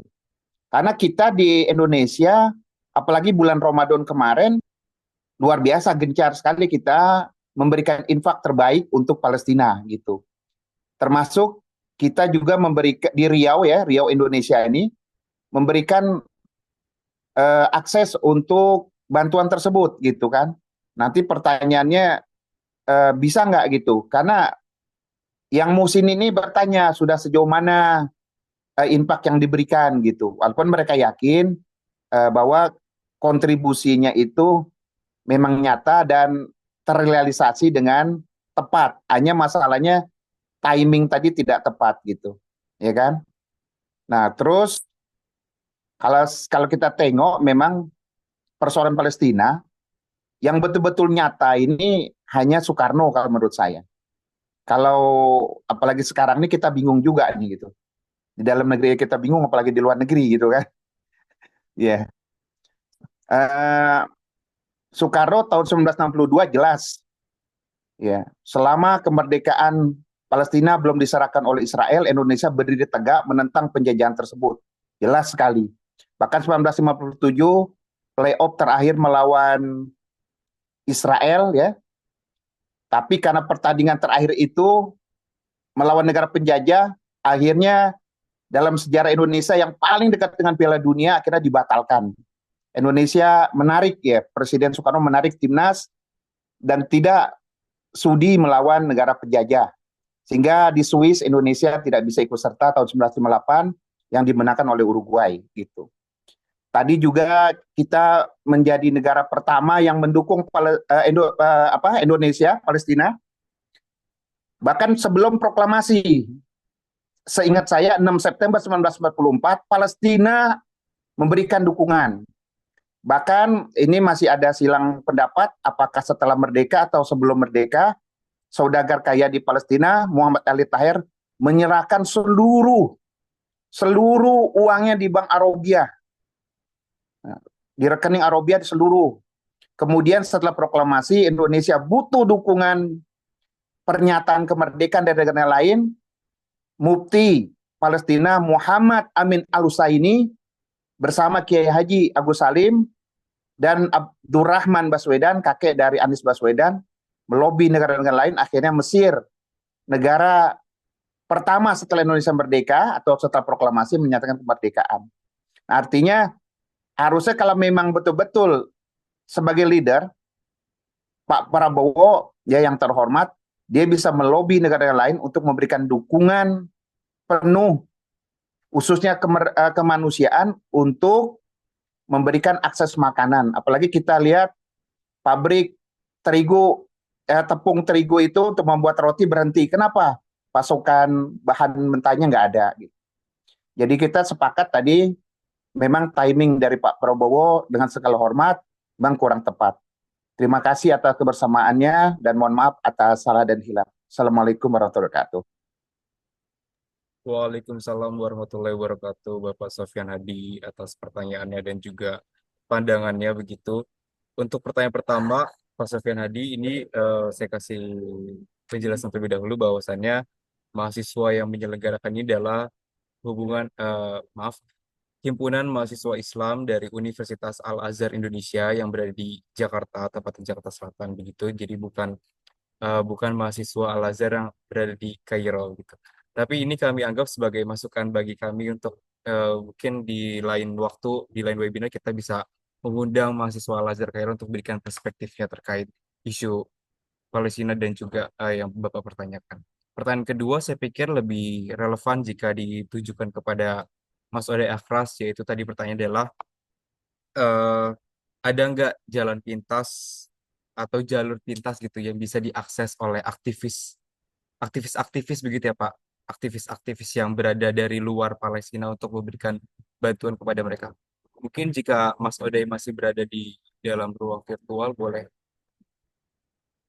dijawab Mas Oday, atau perlu saya ulang pertanyaannya atau sudah cukup Mas Oday? Baik, iya, cukup jelas. Baik. Oke, Tentang Mas Oday disilakan.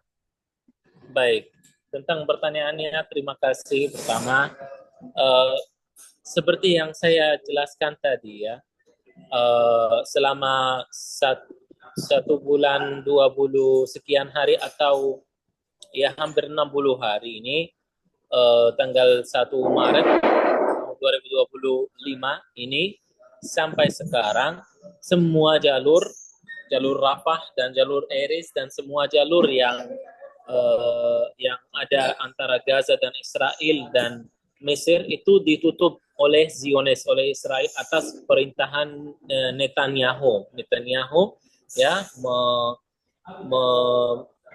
memerintahkan kepada tentara Zionis untuk menutup semua jalur. Jadi sampai saat ini tidak ada jalur yang dibuka untuk rakyat Gaza bisa keluar atau masuk, atau juga untuk makanan.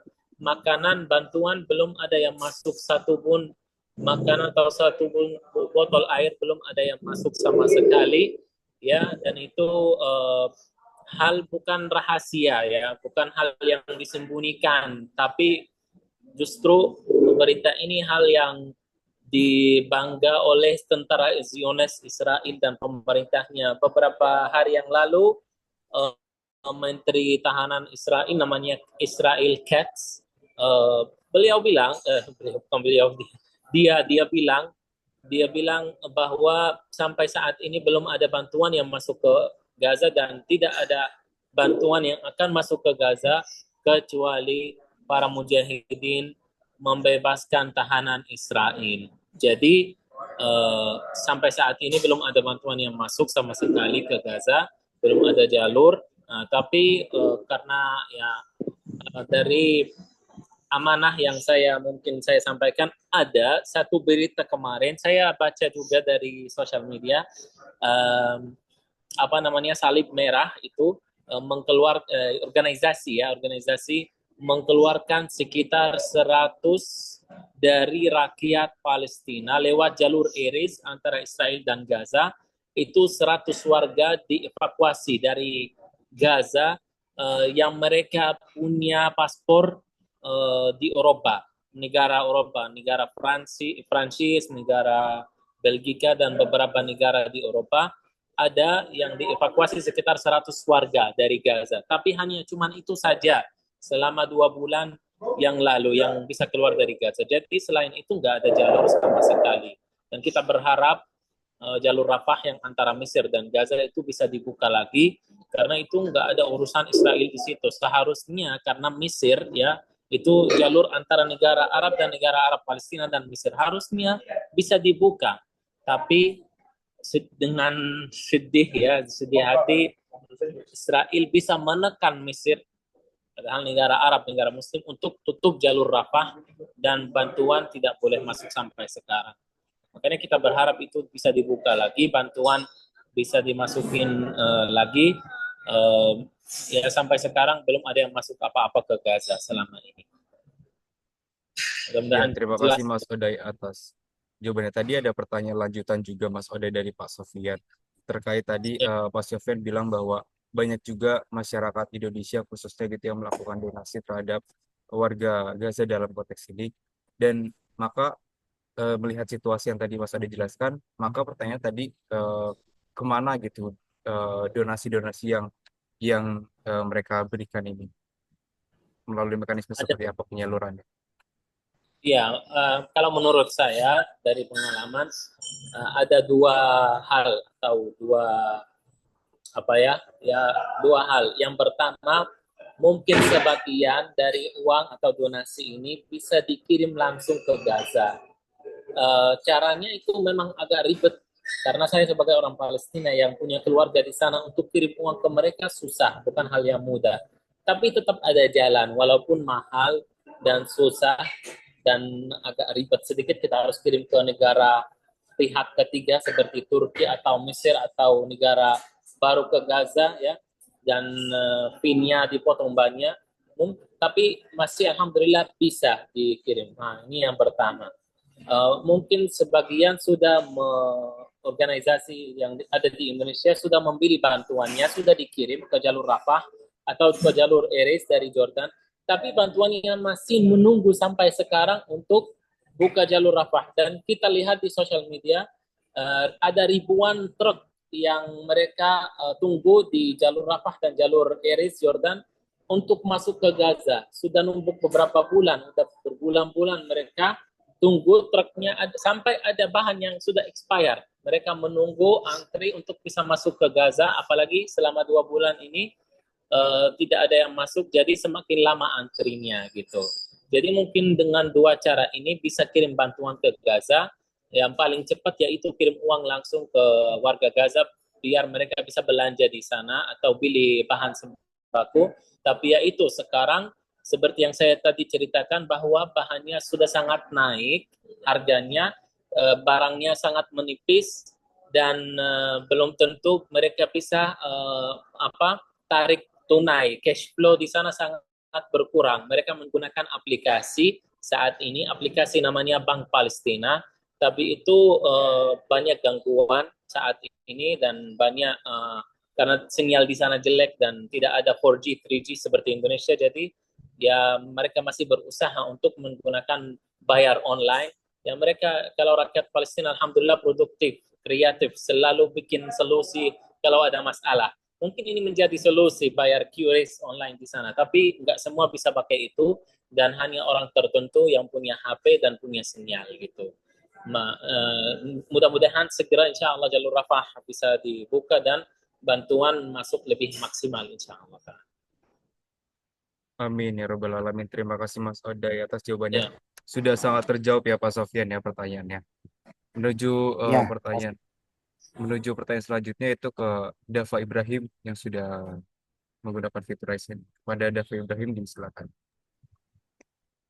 Ya baik, terima kasih Mas Dwi atas kesempatannya dan terima kasih juga atas undangannya begitu ya pada majelis yang insya Allah membarokah ini. Allahumma ansur li ikhwanana al-muslimin wal-mujahidin wal-mustata'afina fi Filistin.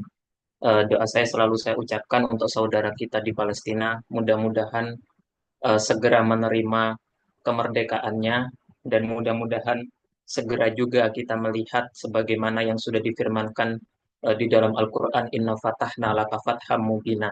Semoga apa yang terjadi pada futuhatnya Rasulullah SAW itu juga sampai kepada rakyat Palestina dan kita bisa mengecup daripada keberkahan Masjidil Aqsa dalam keadaan 100% Palestina merdeka. Oke, perkenankan di sini saya menyampaikan pertanyaan saya. Di sini posisi saya sebagai pekerja begitu ya, sebagai buruh dan juga sebagai orang yang cukup aktif bersosial media. Sekarang saya yang biasanya berada di Jakarta, hari ini harus mengalami dinas ke Sumatera begitu ya. Dan qadarullah ketika saya melihat kondisi di sini itu sangat timpang ya. Bukan hanya infrastruktur tapi juga apa istilahnya jumlah masa aksi atau kemudian aksi-aksi yang ada di sini itu sangat timpang kalau misalkan kita bandingkan dengan yang ada di Jakarta. Nah, baru-baru ini juga di Jakarta kita sudah melihat ada satu gebrakan begitu ya dari rekan-rekan mahasiswa di mana itu ada pendirian peace encampment atau camping di depan Kedubes AS itu sebagai satu simbol perlawanan bahwa kita itu dalam sejarah kita tidak akan pernah meridhoi genosida itu terjadi dan kita akan selalu berdiri dengan Palestina. Nah, kemarin pada hari keempat encampment tersebut itu mengundang Ustadz Hussein Gaza dan di situ disebutkan beliau mengutip salah satu pepatah Arab bahwa bahasa aksi itu lebih utama atau lebih terlihat daripada bahasa lisan begitu ya atau bahasa bicara. Andai pun kalau kita misalkan melakukan aksi diam saja di depan kedubes itu juga merupakan satu bahasa. Nah, masalahnya di sini saya sebagai pekerja saya hanya bisa memantau sosial media begitu kan dan hanya bisa berkomentar via sosmed, juga menyumbangkan donasi mungkin di beberapa tempat. Akan tetapi saya merasa ekskalasi aksi saya itu masih kurang menyentuh dan saya juga pengen mengajak eh, orang-orang yang lain khususnya di daerah yang istilahnya kalau di Sumatera ini mungkin belum mengenal gitu ya, belum menyentuh kepada grassroots. Nah, pertanyaan saya adalah bagaimana kemudian cara untuk mewujudkan agar ekskalasi yang atau bahasa-bahasa aksi seperti yang tadi disampaikan begitu ya, saya kutip begitu, itu juga menjalar sampai ke daerah-daerah yang lain begitu, terutama daerah-daerah yang itu jauh dari perkotaan eh, dan itu membutuhkan kesadaran kita. Oh ya, terima kasih Pak Sofyan. Saya sampaikan juga saya di daerah Jambi begitu ya. Ini kebetulan eh, ya agak jauh dari Riau ya. Cuman yang saya saksikan di Jambi seperti itu. Mungkin itu saja dari saya. Syukran wal afu minkum. Eh, Mohon diberikan pencerahan. Terima kasih. Baik, terima kasih Mas Dava Ibrahim atas pertanyaannya. Mungkin boleh ke sebelumnya mau ke siapa nih, Mas Dava? Mau dijawab oleh siapa? Di mungkin yang lebih memahami saja Mas. Jadi kalau saya membebaskan saja untuk apa jawaban dari pertanyaan tersebut. Oke, baik. Mungkin biar lebih lengkap tanya satu-satu aja. Ke Mas Farhan dulu nih, Mas Farhan. Mau saya ulangi pertanyaannya atau cukup dipahami, Mas Farhan? Baik ya, boleh Mas. Ya, tadi pertanyaan intinya adalah bagaimana cara mewujudkan pergerakan yang masif, terutama ke daerah-daerah pedesaan gitu, yang jauh dari perkotaan dan lain sebagainya. Dan pada akhirnya itu bisa membangun kesadaran masyarakat dalam konteks isu Palestina ini, Mas. Ya, baik, terima kasih banyak eh, Mas Dava ya atas pertanyaannya.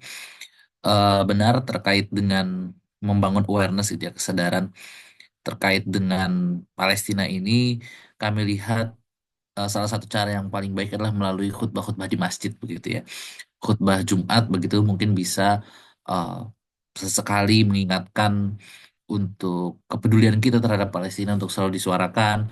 Kemudian juga menyisipkan doa-doa seperti yang tadi Mas Dava ucapkan juga di dalam akhir khutbah begitu ya, sehingga kita selalu tersadarkan bahwa yang namanya kita solidaritas kita sebagai sesama Muslim itu melintasi batas-batas apapun di dunia ini, begitu ya, melintasi sekat-sekat apapun, dan eh, ketika ada saudara Muslim kita yang sedang mengalami kesulitan, maka kita membantunya sekurang-kurangnya dengan berdoa atau juga tadi dengan penggalangan dana dan juga melalui aksi-aksi yang ada di daerah-daerah. Dan saya yang sekarang sedang berada di Jogja itu cukup sering begitu ya di sini, eh, mulai dari aksi demonstrasi, mulai dari khutbah Jumat, mulai dari eh, berbagai acara-acara di kampus maupun di luar kampus, begitu di masjid-masjid itu sudah sangat sering dalam meningkatkan kepedulian kita terhadap Palestina. Dan tampak itu bisa semakin diresonansi lagi melalui media sosial juga, dan juga di berbagai kanal-kanal lainnya. Kurang lebih begitu. Baik, terima kasih Mas Farhan atas jawabannya sangat insightful. Sudah cukup terjawab ya, Mas Dava. Oke. Paling menambahkan satu lagi ya. Ini kan Ya, posisi saya sebagai silakan. pekerja begitu ya. Kalau sebagai pekerja kan waktunya tidak sefleksibel rekan-rekan mahasiswa untuk mengadakan aksi atau terus-terusan mantengin sosmed begitu kan.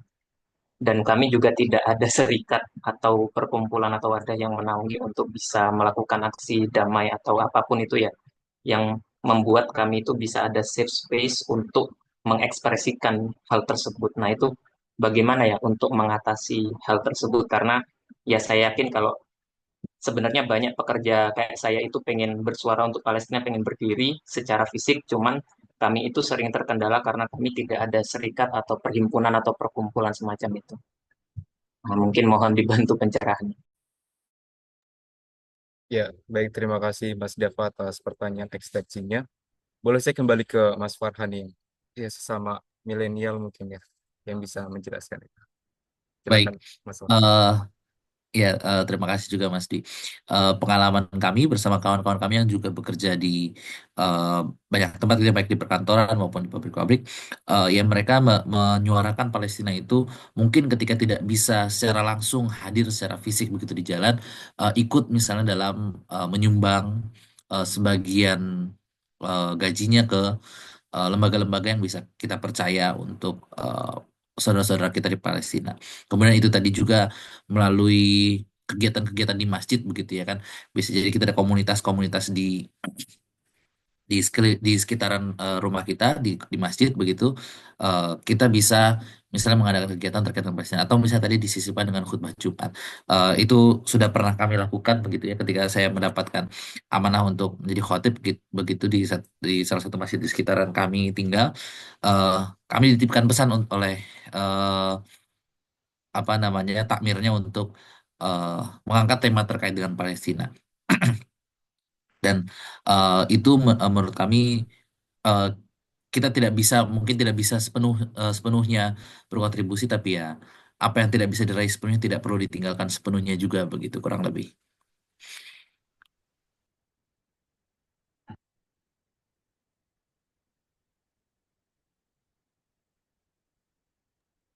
Alhamdulillah sudah cukup terjawab Iya. menurut Mas Bisa Joko. ditambahkan?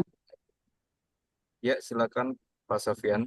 Ya, tadi ya agak sedikit ini kan karena dibilang Sumatera apanya riak gerakan dalam membela Palestina agak minim dibanding di Jawa. Kalau di Jawa, di Jakarta kan memang pusatnya ada kedutaan besar kan, sehingga akses menggemanya lebih kuat. Tapi percayalah, saya yakin se-Indonesia hampir semuanya bergerak. Hanya yang lebih terekspos itu Lampung. Kenapa? Karena dekat dengan Jawa kan, itu lebih terekspos. Nah, kami di Riau itu membentuk koalisi Riau Bela Palestina dan sudah beberapa aksi. Termasuk tadi ditanya ada nggak ikut JPRMI? Alhamdulillah itu yang paling eh, memiliki masa jumlah banyak. Yang kedua memiliki aksi yang inovatif. Nah, saya salut dengan kawan-kawan adik-adik yang ada di JPRMI gitu kan. Itu. Nah, ada beberapa yang kita perjuangkan. Yang pertama betul tadi sama kita pertama di khotib Jumat. Nah, khotib Jumat itu kan ada lembaga dakwah. Ada IKADI, ada MDI, ada IKMI. Kalau di Riau itu yang paling banyak.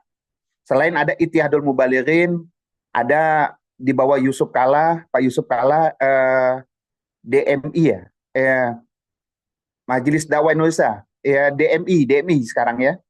Nah, itu kita minta mereka untuk menyampaikan khutbah Jumat tentang Palestina gitu.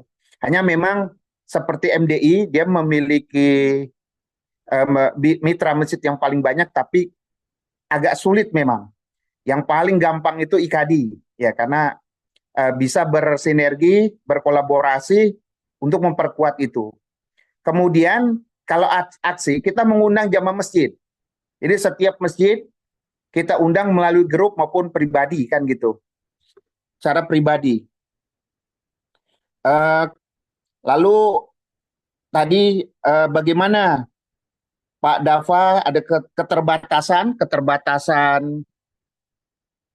untuk bergerak, ya kita ada beberapa hal. Yang pertama jihad melalui sosial media, barangkali itu yang lebih maksimal. Yang kedua jihad ekonomi. Jihad ekonomi apa? Boykot produk-produk pro Amerika, pro Israel. Itu kita galakan terus. Lalu jihad sosial, infak terbaik untuk Palestina. Dan alhamdulillah akhirnya siapa tadi yang dari Palestina? Akhi Doyan, siapa? Nah, kita bahkan dari Riau sudah memberikan donasi sumber mata air melalui tenaga surya. Ya, melalui tenaga surya alhamdulillah kita sudah melakukan lah. Dan yang terakhir itu jihad melalui hati, kolbu dengan berdoa. Dan kami di kampus di Musola Fisip Undri itu setiap sholat melakukan kunut nazilah. Walaupun sholat berjamaah zuhur maupun asar. Itulah yang kita lakukan. Dan saya rasa kita bisa membentuk WhatsApp group ya dalam rangka bela Palestina, membebaskan Al-Aqsa, dan supaya tadi tujuannya adalah Palestina bisa merdeka secara totalitas. Nah, Oke, terima Bapak. kasih atas kebersamaannya. Ya, terima kasih Pak Sofian atas pandangannya. Bagi para peserta yang ingin bertanya masih diperbolehkan. Oke, kalau tidak ada, kita langsung saja menuju agenda selanjutnya, yaitu closing statement dari masing-masing pembicara untuk mengakhiri sesi diskusi kita pada kali ini, karena sudah cukup sore juga waktunya. Pertama, saya mau menuju ke Bapak Ramdan terlebih dahulu, Pak. Boleh closing statement-nya, Pak? Baik, terima kasih. Eh, Apa ya? Mungkin yang pertama adalah kita jangan putus harapan terhadap kemerdekaan Palestina. Tadi disampaikan juga oleh Pak Sofyan Hadi dari UNRI ya. Kita bisa melakukan dengan harta. Kita melakukan dengan apa misalnya dengan sokmed. Bahkan mungkin selemah-lemahnya iman kita dengan hati pun juga kita lakukan dengan hati. Karena insya Allah itu semuanya akan tetap bermanfaat ya, buat saudara kita yang ada di Palestina sebagai bukti dukungan kita terhadap mereka begitu. Nah, kemudian yang kedua, saya kira perlu ada pemahaman utuh ya, terkait dengan masalah Palestina ini. Kenapa? Karena aksi-aksi yang kita lakukan, baik aksi di sosial media, aksi di dunia nyata, aksi apalagi misalnya apapun aksinya lah, itu ya mungkin akan terus terjadi, akan terus berlangsung selama negara yang namanya Israel itu masih ada, gitu. Karena saya membaca ya, saya mencoba berdiskusi dengan beberapa orang. Ya, kalau bicara soal mendukung Palestina merdeka, menolak genosida dan seterusnya semua sama. Tapi ketika bicara soal dua negara, negara Palestina dengan negara Israel, nah itu masih ada yang mendukung two state solution, ada yang tidak dan seterusnya. Itulah kira-kira. Nah, menurut saya meskipun two state solution ini menjadi narasi global bahkan diupayakan oleh banyak negara, ini seperti yang saya tulis di chapter itu, pepesan kosong. Maka selama ide itu ada, maka selama itulah kemudian penjajahan terhadap Palestina itu ada. Dan selama itulah kemudian aksi-aksi kita ya, aksi-aksi boykot, aksi segala macam akan terus berlangsung. Dan kita akan diuji sejauh mana energi kita untuk bisa bersabar di situ gitu.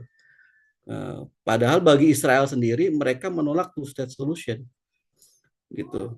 Maka supaya pemahaman kita utuh menurut saya ya, selain kita menolak genosida, mengutuk genosida ya, kemudian mendukung kemerdekaan Palestina, menurut saya ada satu narasi juga yang harus kita perkuat dalam pikiran kita, dalam mindset kita. Ya, Israel harus keluar dari sana gitu lah kira-kira. Harus keluar dari sana gitu. Karena ya tadi ini sebenarnya di saat itu sudah berpanjang itu ya, ceritanya. Tapi intinya bahwa selama Israel itu masih ada, ya maka selama itulah kemudian penjajahan itu akan terus terjadi gitu kira-kira. Dan ini yang kalau kita pahami menjadi prinsip dari pejuang di Hamas seperti itu, gitu ya. Gitu. Ya mungkin itu ya. Jadi dua hal itu mungkin yang perlu saya sampaikan. Semoga berkenan. Assalamualaikum warahmatullahi wabarakatuh. Waalaikumsalam warahmatullahi wabarakatuh. Terima kasih Pak Ramdan atas pemaparan materinya yang memberikan kita banyak wawasan terkait isu Palestina dan juga tadi kontekstualitas yang ada di Palestina. Selanjutnya saya menuju ke Mas Farhan nih, Mas Farhan. Closing statement-nya Mas Farhan untuk kita semua. Baik, terima kasih banyak Mas Dwi untuk kesempatannya. Mungkin dari saya singkat saja bahwa yang pertama, perjuangan kita untuk Palestina harus terus kita gaungkan dengan apapun caranya, dengan niat yang tulus dan ikhlas, dan insya Allah nanti apapun hasilnya sudah akan menjadi catatan kebaikan buat masing-masing dari kita. Yang kedua, eh, adanya perbedaan pandangan kita terkait dengan rencana evakuasi warga Gaza ini tampaknya berakar dari komunikasi dari pemerintah kita yang masih belum jelas menyampaikan apa sih sebenarnya rencana konkretnya, dan tampaknya itu yang harus perlu diperjelas dulu oleh pemerintah Indonesia, karena hanya dikatakan akan evakuasi tapi rancangan konkretnya seperti apa itu belum pernah dijelaskan secara gamblang.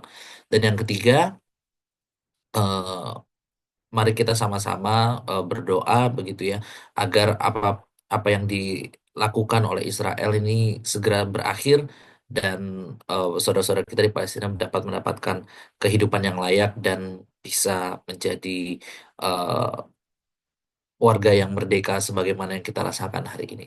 Terima kasih dari saya, seperti itu Mas Dwi. Ya, terima kasih Mas Farhan. Jadi poin utama dari eh, hal yang tadi Mas Farhan utarakan adalah komunikasi politiknya harus dimaksimalkan begitu ya, Mas Farhan, dari pemerintah itu sendiri. Oke, begitu para peserta yang telah hadir di acara webinar kali ini, saya sebagai sebagai moderator mengucapkan terima kasih yang sebesar-besarnya kepada Bapak Ramdan Muhaimin dan juga kepada Mas Farhan yang telah meluangkan waktunya buat kita semua, yang telah memaparkan materinya, yang juga memberikan jawaban-jawaban atas pertanyaan-pertanyaan dari kita semua. Mudah-mudahan teman-teman apa yang kita bahas kali ini bisa menyadarkan kita semua dan juga memberikan ilmu yang bermanfaat buat kita semua, teman-teman. Dan harapannya webinar-webinar seperti ini bisa terus dilaksanakan dan juga sebagai kader HMI pun juga memang sudah sepatutnya kita sebagai mahasiswa Muslim begitu ya terus untuk membahas ataupun terus peduli terhadap isu-isu yang ada di Palestina sebagai saudara Muslim kita. Untuk itu saya kembalikan kepada MC. Ya, bisa. Baik, terima kasih kepada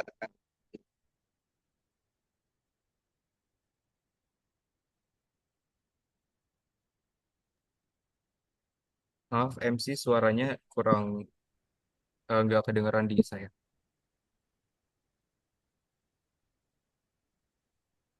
suaranya. Nah, sudah kedengeran. Oke.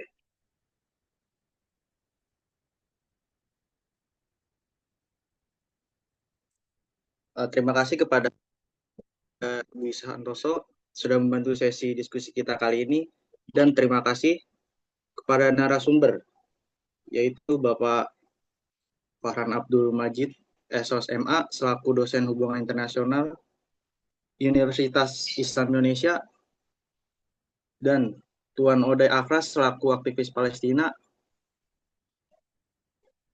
dan Bapak Ramdan Muhaimin, SOS MSO SOC SC selaku dosen hubungan internasional Universitas Al-Azhar Indonesia.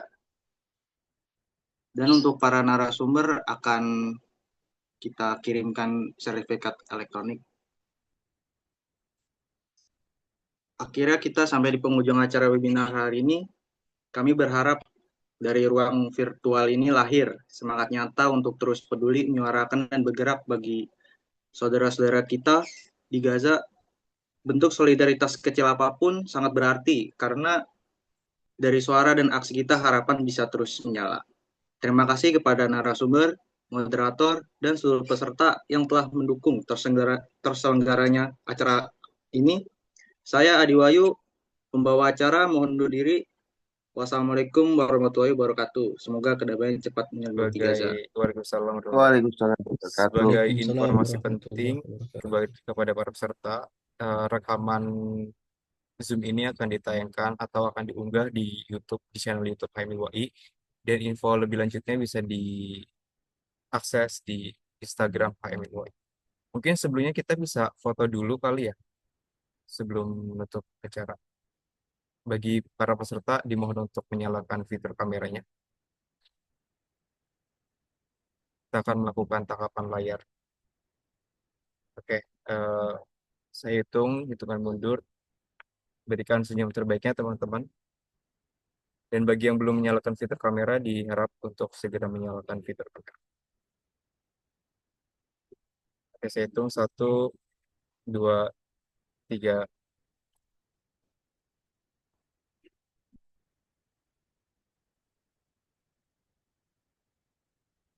Oke, karena cuma hanya ada satu Solindia, maka eh, sudah selesai sesi foto kita pada Oke, saya sebagai moderator mohon maaf atas kekurangan dan kesalahan yang terjadi selama sesi diskusi berlangsung. Saya ucapkan sekali lagi terima kasih kepada para narasumber, Bapak Ramdan, Mas Farhan atas waktunya. Mohon maaf jika terdapat kekurangan dan kesalahan. Pak. Terima kasih semua.